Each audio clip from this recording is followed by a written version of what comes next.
Hello YouTube, this is the Lone Pantheist here. Today's talk is going to be called Name and Form and the Sapir and Whorf Hypothesis. Now you may have seen my previous video. That was videos mainly done out of necessity. Most of my videos will probably be somewhere along the lines of this video. Now, in fact, this video is going to probably sort of contradict my last video because it was more of a, my last video was more of a general video, and this video is more targeted to my actual subscribers and my friends. Now, the Sapir and Whorf hypothesis goes that if you name something that helps you retain it in your memory, this is the basic rundown of it. You can probably look it up online or whatever. You name something, you store it in your mind, and it helps you remember that particular item, that particular concept, or that particular I guess, anything. You do a name for a person, a name for a place, or a name for an object, or a name for an action, or a concept. It helps you remember it by using a word, one word, or sometimes, followed by a couple other words. It helps store it in your memory. Now, according to this hypothesis, if you do not name something, you generally will not remember it, or you'll have trouble remembering it. Take this, for instance. This is a cup. In this cup, I have water.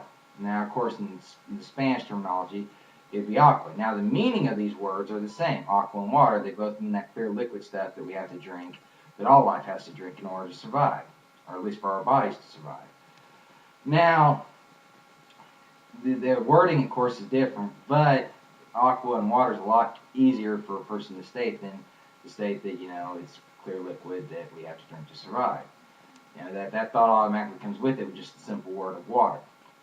Okay, and then this can also be applied to various concepts. Now, in reality, you have the objective world, and then you have the subjective world. Your objective world is the form, and the subjective world is the name. Now, you can, everything has a name. You give it to, every form has a name, every concept has a name. And this helps us to remember it, to remember that particular concept, kind of like a file cabinet in our own minds. Now, you can also manipulate these terms. Alright, and by doing this, to some extent, you can kind of manipulate either your or a person's subjective reality. If you do not know, if one person states that, the color blue, and they see it as green, but to them that's the color blue, to them that would be blue. They would call it blue. To you, that would be green. But technically, to that person, that is blue, and to you, it's green. Now, you're both talking about the same, the same color, but you're using different terms and whatnot. Now, if you go into a little further detail into concepts, this is where it really starts getting into the subjective reality, and this is where it can really start messing with your reality or other people's reality in certain ways and whatnot if you change it. And with the concept, you can actually manipulate reality, other people's reality, or their view of reality. Religion does this to extremely well. Okay, they got it down to almost a science. To kind of have a little pun there.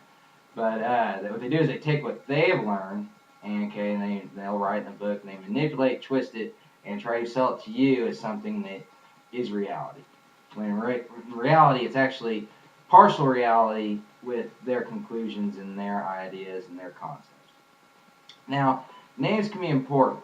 Take the name of Brahman, for example. Now, the definition of Brahman, well, if there is a definition, is the cosmic spirit that permeates throughout the universe, and that is the individual, or can be found in the individual, and that is everything in its foundation for all matter, energy, space, time, being, non-being, and essentially is reality. Now, it's a lot easier to just say Brahman than to go throughout that entire explanation. Okay, so therefore, when you have Brahman, you have the concept that umbrellas all of what we just discussed, the all consciousness. Okay. Now, you can use terms like all and everything, but all usually refers to just things, whereas Brahman is beyond things as well. Now, it's usually, this concept can help us remind us of, when people think of Brahman, they automatically would usually think of that definition, the divine reality, the foundation of all existence, and so on and so forth.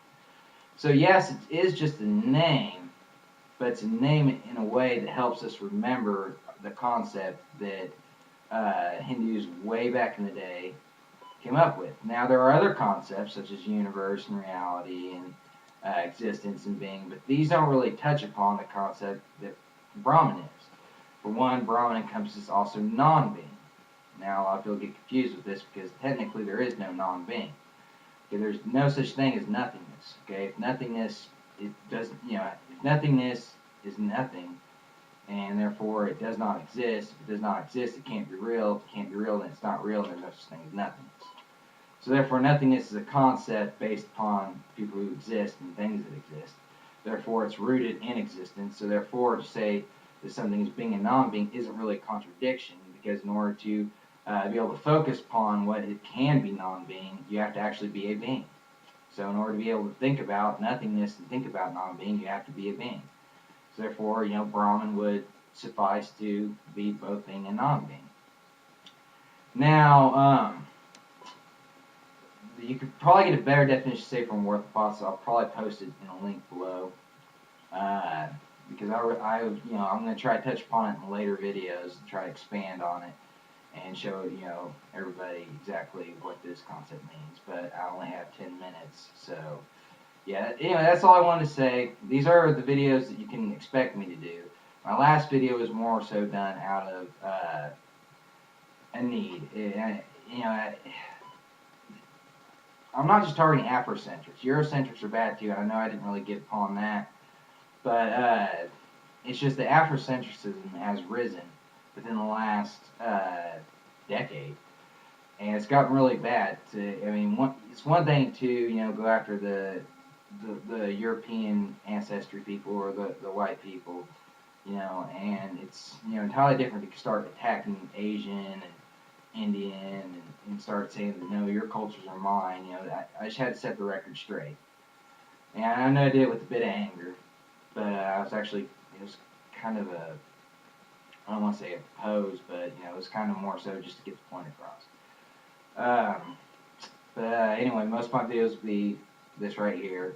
In fact, this video actually pretty much dissolves what racists want to say, because once again, you're just manipulating the terms and the labels and the names and the wording and the concepts. That's all you're doing, is just manipulating. And then the other side of racism can do the same in reverse. So anyway, off of that subject, from now on it's going to be subjects more like this one.